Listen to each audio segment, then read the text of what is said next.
ಈ ಪೌಡ್ರನ್ನ ನೀವು ಒಂದು ಸರಿ ಮಾಡಿಟ್ಕೊಂಡ್ರೆ ಸಾಕು, ಒಂದು ತಿಂಗಳು ಇಟ್ಟರು ಏನೂ ಆಗಲ್ಲ. ಇದನ್ನು ನೀವು ಮೊಸರು ಜೊತೆಗೂ ರೊಟ್ಟಿಗೆ ಚಪಾತಿಗೂ ತಿನ್ಬೋದು. ಇಲ್ಲ ಅಂದರೆ ಇದೇ ಪೌಡರ್ ಯೂಸ್ ಮಾಡ್ಕೊಂಡ್ಬಿಟ್ಟು ರಸಮ್ ಅಂತ ಕೂಡ ಮಾಡ್ಬೋದು. ಅಂದರೆ ಆಫೀಸ್ಗೆಲ್ಲ ಹೋಗೋರಿಗೆ ತುಂಬ ಯೂಸ್ ಆಗುತ್ತೆ.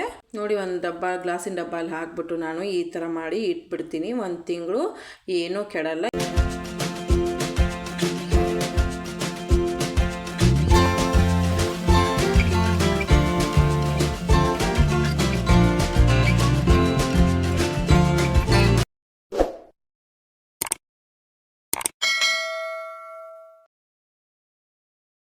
ಹಾಯ್, ನಮಸ್ಕಾರ ಎಲ್ರಿಗೂ. ನಾನಿವತ್ತು ಹುರುಳಿಕಾಳು ಚಟ್ನಿ ಮಾಡೋದು ತೋರಿಸ್ತಾ ಇದ್ದೀನಿ. ಆರೋಗ್ಯಕ್ಕೆ ತುಂಬ ಒಳ್ಳೆಯದು. ಅದಕ್ಕೆ ನಾನು ಇವತ್ತು ಹುರುಳಿಕಾಳಿಂದ ಚಟ್ನಿ ಮತ್ತು ಇದೇ ಚಟ್ನಿಯಿಂದ ನೀವು ರಸಮ್ ಕೂಡ ಮಾಡ್ಬೋದು. ಹೇಗೆ ಅಂತ ನೋಡೋಣ ಬನ್ನಿ. ನೋಡಿ, ಇಲ್ಲಿ ನಾನು ಗ್ಯಾಸ್ ಸ್ಟವ್ ಮೇಲೆ ಒಂದು ಪಾತ್ರೆ ಇಟ್ಟಿದ್ದೀನಿ. ಆ ಪಾತ್ರೆಗೆ ಅದೇ ನಾವು ತೊಗೊಂಡಿರುವಂಥ ಹುರುಳಿಕಾಳನ್ನ ಇದರಲ್ಲಿ ಹಾಕ್ತಾಯಿದ್ದೀನಿ. ಇದನ್ನು ಚೆನ್ನಾಗಿ ಕ್ಲೀನ್ ಮಾಡಿಬಿಟ್ಟು ತೊಗೊಂಡಿರುವಂಥ ಹುರುಳಿಕಾಳಾಗಿರುತ್ತೆ. ಅಂದರೆ ಒಂದು ಸ್ವಲ್ಪ ಕಲ್ಲು ಅದು ಇದು ಇರುತ್ತಲ್ವ, ನೀವು ಇದನ್ನು ಚೆನ್ನಾಗಿ ಕ್ಲೀನ್ ಮಾಡಿಬಿಟ್ಟು ನೋಡಿ ಈ ಥರನೇ ಫ್ರೈ ಮಾಡ್ಕೋಬೇಕಾಗತ್ತೆ. ಅಂದರೆ ಸ್ವಲ್ಪ ಇದು ಕೆಂಪು ಬಣ್ಣಕ್ಕೆ ಬರಬೇಕು. ನಿಮಗೆ ಗೊತ್ತಾಗುತ್ತೆ ನೀವು ಫ್ರೈ ಮಾಡಬೇಕಾದ್ರೆ ಕೊನೆಗೆ, ಅಂದರೆ ಇದು ಸ್ವಲ್ಪ ಚಟಪಟ ಅಂತ ಸೌಂಡ್ ಬರುತ್ತಲ್ವ, ಅಲ್ಲಿವರೆಗೂ ಇದನ್ನು ನಾವು ಫ್ರೈ ಮಾಡಬೇಕು. ನೋಡಿ, ಇವಾಗ ಬರ್ತಾಯಿದೆ. ಇನ್ನೂ ಸ್ವಲ್ಪ ಆಗಬೇಕಾಗತ್ತೆ. ನನ್ನ ಚಾನಲ್ಗೆ ನೀವು ಇನ್ನೂ ಹೊಸದಾಗಿ ನೋಡ್ತಾ ಇದ್ದರೆ ಪ್ಲೀಸ್ ಸಬ್ಸ್ಕ್ರೈಬ್ ಮಾಡ್ಕೊಳ್ಳಿ. ಬೆಲ್ ಐಕಾನ್ನ ಪ್ರೆಸ್ ಮಾಡಿ ನೋಟಿಫಿಕೇಷನ್ ಆನ್ ಮಾಡ್ಕೊಳ್ಳಿ. ನಾನು ಹಾಕೋ ವಿಡಿಯೋಸ್ ಎಲ್ಲ ಬರುತ್ತೆ. ನೋಡಿ, ಇದನ್ನು ಚೆನ್ನಾಗಿ ನಾನು ಅಂದರೆ ಮೀಡಿಯಮ್ ಫ್ಲೇಮಲ್ಲಿ ಇಟ್ಕೊಂಡು ಇದನ್ನು ಫ್ರೈ ಮಾಡ್ಕೊಂಡಿದ್ದೀನಿ.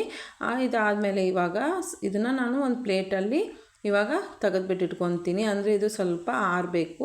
ಅಲ್ಲಿವರೆಗೂ ಅದೇ ಪಾತ್ರೆಗೆ ನಾನು ಇಲ್ಲಿ 2 ಸ್ಪೂನಷ್ಟು ಕಡಲೆಬೇಳೆನ ಹಾಕ್ತಾಯಿದ್ದೀನಿ. ಕಡಲೆಬೇಳೆ ಕೂಡ ಚೆನ್ನಾಗಿ ಫ್ರೈ ಆಗಬೇಕು.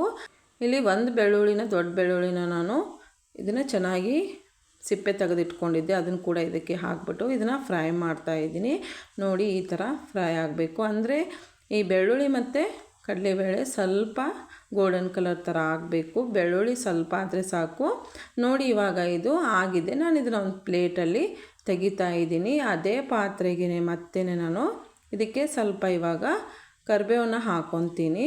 ಸ್ವಲ್ಪ ಕರಿಬೇವು ಹಾಕ್ಕೋಬೇಕು. ಕರಿಬೇವು ಹಾಕ್ಕೊಂಡು ಇದನ್ನು ಕೂಡ ಕ್ರಿಸ್ಪಿ ಥರ ಆಗಬೇಕು ಕರಿಬೇವು. ಅಲ್ಲಿವರೆಗೂ ಇದನ್ನು ನಾನು ಚೆನ್ನಾಗಿ ಫ್ರೈ ಮಾಡ್ಕೊತಾ ಇದ್ದೀನಿ. ಇದನ್ನು ಮೀಡಿಯಮ್ ಫ್ಲೇಮಲ್ಲಿ ಇಟ್ಕೊಂಡೇ ಮಾಡಿ, ಹೈ ಫ್ಲೇಮಲ್ಲಿ ಇಟ್ಕೊಳ್ಳೋಕೆ ಹೋಗಬೇಡಿ. ನೋಡಿ, ಇವಾಗ ಇದನ್ನು ಚೆನ್ನಾಗಿ ನಾನು ಫ್ರೈ ಮಾಡ್ತಾಯಿದ್ದೀನಿ. ಚೆನ್ನಾಗಿ ಫ್ರೈ ಆಗಬೇಕು. ಆದಮೇಲೆ ನಾನಿಲ್ಲಿ ಒಂದು ಸ್ವಲ್ಪ ಹುಣಸೆಹಣ್ಣು, ಅಂದರೆ ಲಿಂಬೆಹಣ್ಣಿನ ಗಾತ್ರಕ್ಕೆ ನೀವು ಹುಣಸೆಹಣ್ಣನ್ನು ಹಾಕ್ಕೋಬೇಕಾಗತ್ತೆ. ಹಾಕ್ಕೊಂಡು ಅದನ್ನು ಕೂಡ ನಾನು ಸ್ವಲ್ಪ ಫ್ರೈ ಮಾಡಿಕೊಂಡು ಮತ್ತೆ ಇವಾಗ ನಾನೆಲ್ಲನೂ ಹುರಿದಿಟ್ಕೊಳ್ಳುವಂಥ ಪ್ಲೇಟಿಗೆ ಇದನ್ನು ಕೂಡ ಇವಾಗ ನಾನು ತೆಗಿತೀನಿ. ನೋಡಿ, ಕ್ರಿಸ್ಪಿ ಥರ ಆಗಿದೆ. ಅದೇ ಪ್ಲೇಟಿಗೆ ಇದನ್ನು ತೆಗೆದುಬಿಟ್ಟು ಇಟ್ಕೊತೀನಿ. ಇದು ಸ್ವಲ್ಪ ಆರಕ್ಕೆ ಬಿಡಬೇಕು. ಇವಾಗ ಸ್ವಲ್ಪ ಆರಿದೆ. ಆರಿದ ಮೇಲೆ ನಾನು ಇದನ್ನೆಲ್ಲನೂ ಮಿಕ್ಸಿ ಜಾರಿಗೆ ಹಾಕ್ತಾಯಿದ್ದೀನಿ. ಎಲ್ಲ ಹುರಿದಿಟ್ಟಿರುವಂಥ ಎಲ್ಲನೂ ಇದಕ್ಕೆ ಮಿಕ್ಸಿ ಜಾರಿಗೆ ನಾನು ಹಾಕ್ತಾಯಿದ್ದೀನಿ. ನೀವು ಇದಕ್ಕೆ ಸ್ವಲ್ಪ ಹುರಿಗಡಲೆ ಅಂದರೆ ಸ್ವಲ್ಪ ಪುಟಾಣಿ ಕೂಡ ಹಾಕೋಬಹುದು. ನೋಡಿ, ಇಲ್ಲಿ ನಾನು ರುಚಿಗೆ ತಕ್ಕಷ್ಟು ಉಪ್ಪು ಮತ್ತು ಸ್ವಲ್ಪ ಅರಿಶಿನ ಕೂಡ ಯೂಸ್ ಮಾಡಿದ್ದೀನಿ. ಮತ್ತು ಇಲ್ಲಿ ಖಾರ ಸ್ವಲ್ಪ ಜಾಸ್ತಿನೇ ಹಾಕ್ಕೊಳ್ಳಿ. ಸ್ವಲ್ಪ ಖಾರವಾಗಿರಬೇಕು, ಅಂದರೆ ತಾನೇ ರುಚಿಯಾಗಿರೋದು. ನೋಡಿ, ಇಲ್ಲಿ ನಾನು ಸ್ವಲ್ಪ ಖಾರನ ಹಾಕಿದ್ದೀನಿ. ಹಾಕ್ಬಿಟ್ಟು ಇದನ್ನು ಇವಾಗ ಕ್ಯಾಪ್ನ ನಾನು ಕ್ಲೋಸ್ ಮಾಡ್ತೀನಿ. ಇದನ್ನು ನುಣ್ಣಗೆ, ಅಂದರೆ ಚೆನ್ನಾಗಿ ಸಣ್ಣಗೆ ಆಗಬೇಕು, ಆ ಥರ ಇದನ್ನು ಪೌಡ್ರ್ ಮಾಡ್ಕೋಬೇಕು. ನೋಡಿ, ಈ ಥರ ಪೌಡರ್ ಆಗಿರಬೇಕು. ನೋಡಿ, ಇವಾಗ ಆಗಿದೆ ಅಲ್ವಾ, ಈ ಥರನೇ ಪೌಡರ್ ಆಗಿರಬೇಕು. ಇವಾಗ ಆರೋಗ್ಯಕರವಾಗಿರುವಂಥ ಹುರುಳಿಕಾಳು ಚಟ್ನಿ ರೆಡಿ ಇದೆ. ನೋಡಿ, ಈ ಥರನೇ ಆಗಿರಬೇಕು. ಇದನ್ನು ನಾವು ಸ್ವಲ್ಪ ಆರಕ್ಕೆ ಬಿಡಬೇಕಾಗತ್ತೆ. ಇದನ್ನು ನಾನು ಪಾತ್ರೆಯಲ್ಲಿ ತೆಗೆದಿದ್ದೀನಿ. ಸ್ವಲ್ಪ ಆರಕ್ಕೆ ಬಿಟ್ಬಿಟ್ಟು ಆರಿದ ಮೇಲೆ ಇದನ್ನು ಒಂದು ಗ್ಲಾಸಿನ ಡಬ್ಬಲ್ಲಿ ನೀವು ಹಾಕಬೇಕಾಗತ್ತೆ. ಹಾಕ್ಕೊಂಡ್ಬಿಟ್ಟು 1 ತಿಂಗಳು ಇಟ್ಟರೂ ಇದು ಕೆಡಲ್ಲ. ಫ್ರಿಜ್ಜಲ್ಲಿ ಒಂದು 6 ತಿಂಗಳು ಇಟ್ಟರೂ ಕೂಡ ಇದು ಕೆಡಲ್ಲ.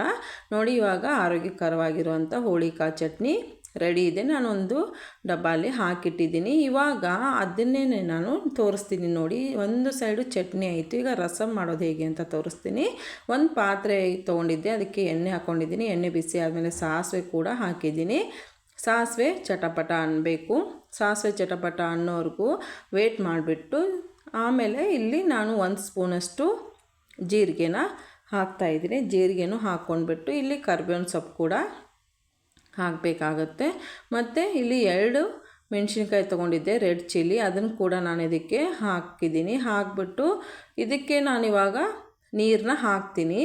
ಅಂದರೆ ಇವಾಗ ರಸಮ್ ನಿಮಗೆ ಎಷ್ಟು ಬೇಕೋ ನೋಡಿಕೊಂಡು ಕ್ವಾಂಟಿಟಿ ನೋಡಿಕೊಂಡು ನೀರು ಹಾಕಬೇಕಾಗತ್ತೆ. ನಾನಿಲ್ಲಿ 2 ಗ್ಲಾಸ್ನಷ್ಟು ನೀರನ್ನ ಹಾಕಿದ್ದೀನಿ. ಹಾಕಿಬಿಟ್ಟು ಇದನ್ನು ಅಂದರೆ ಇದು ಸ್ವಲ್ಪ ಕುದಿ ಬರಬೇಕು ನೋಡಿ.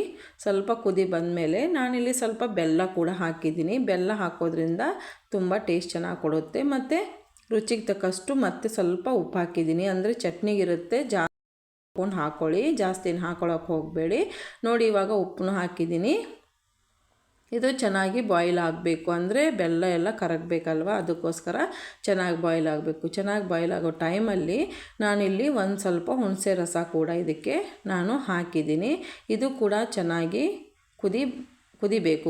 ಕುದಿಯೋ ಟೈಮಲ್ಲಿ ನಾನು ಇಲ್ಲಿ 2 ಸ್ಪೂನಷ್ಟು ಅದೇ ಚಟ್ನಿನ 2 ಸ್ಪೂನಷ್ಟು ನಾನು ಇದಕ್ಕೆ ಹಾಕ್ತಾಯಿದ್ದೀನಿ. ನೀವು ಕ್ವಾಂಟಿಟಿ ನೋಡಿಕೊಂಡು ಚಟ್ನಿ ಪುಡಿ ಎಷ್ಟು ಹಾಕ್ಕೋಬೇಕು ಅನ್ನೋದು ನೋಡ್ಕೊಂಡು ಹಾಕ್ಕೋಬೇಕಾಗತ್ತೆ. ಜಾಸ್ತಿ ಮಾಡಿದರೆ ಜಾಸ್ತಿ ಹಾಕ್ಕೋಬೇಕಾಗತ್ತೆ ನೋಡಿ. ಇವಾಗ ಈ ಥರ ರಸಮ್ ಇವಾಗ ರೆಡಿ ಇದೆ. ಇದನ್ನು ಕೂಡ ಬಾಯ್ಲ್ ಆಗೋಕ್ಕೆ ಸ್ವಲ್ಪ ಹೊತ್ತು ಬಿಡ್ತಾಯಿದ್ದೀನಿ. ಅಂದರೆ ಎಷ್ಟು ಕುದಿ ಚೆನ್ನಾಗಿ ಬರುತ್ತೋ ಅಷ್ಟೊಂದು ಟೇಸ್ಟು ಚೆನ್ನಾಗಿ ಕೊಡುತ್ತೆ. ಅದಕ್ಕೋಸ್ಕರ ನೋಡಿ, ಇದು ಚೆನ್ನಾಗಿ ಕುದಿಬೇಕು ನೋಡಿ. ಇವಾಗ ಇದು ಚೆನ್ನಾಗಿ ಕುದೀತಾ ಇದೆ ಅಲ್ವಾ. ಇದೇ ಥರ ಒಂದು 2 ನಿಮಿಷ ಚೆನ್ನಾಗಿ ಕುದಿಯೋಕ್ಕೆ ಬಿಟ್ಬಿಡಿ. ಇದು ಅನ್ನಕ್ಕಂತೂ ಟೇಸ್ಟ್ ಅಂತೂ ನೆಕ್ಸ್ಟ್ ಲೆವೆಲ್ಲೇ ಅಂತ ಹೇಳ್ಬೋದು. ತುಂಬ ಅಂದರೆ ತುಂಬ ರುಚಿಕರವಾಗಿರುತ್ತೆ. ಇವಾಗ ಇದು ರೆಡಿ ಇದೆ. ಗ್ಯಾಸ್ ಸ್ಟವ್ ಆಫ್ ಮಾಡಿದ್ದೀನಿ.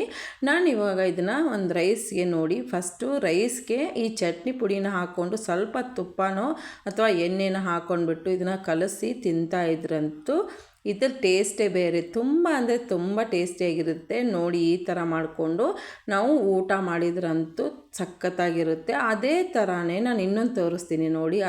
ಇನ್ನೊಂದು ಪ್ಲೇಟಲ್ಲಿ ಅನ್ನ ತೊಗೊಂಡಿದ್ದೀನಿ. ಇಲ್ಲೇ ಇದಕ್ಕೆ ರಸಮ್ ಹಾಕ್ಬಿಟ್ಟು ನೀವು ಊಟ ಮಾಡಿದ್ರಂತೂ ಇದು ಸಖತ್ತಾಗಿರುತ್ತೆ. ಈ ರೆಸಿಪಿನ ನೀವು ಟ್ರೈ ಮಾಡಿ. ಅಂದರೆ ಒಂದು ಚಟ್ನಿ ಪುಡಿ ಮಾಡಿದರೆ ನೀವು 2 ಯೂಸ್ ಮಾಡ್ಕೋಬೋದು. ಒಂದು ಚಟ್ನಿ ಪುಡಿ ಹಾಗೆ ತಿನ್ಬೋದು, ಒಂದು ರಸಮ್ ಇನ್ಸ್ಟಂಟ್ ರಸಮ್ ಕೂಡ ರೆಡಿ ಮಾಡ್ಕೋಬೋದು ನೋಡಿ. ಇವಾಗ ರೈಸು ರಸಮ್ ರೆಡಿ ಇದೆ. ಈ ರೆಸಿಪಿ ನಿಮಗೆ ಇಷ್ಟ ಆದರೆ ಲೈಕ್ ಮಾಡಿ, ಶೇರ್ ಮಾಡಿ ಅಂತ ಹೇಳ್ತಾ ಮತ್ತೆ ಮುಂದಿನ ವಿಡಿಯೋಲಿ ಸಿಗ್ತೀನಿ. Thank you.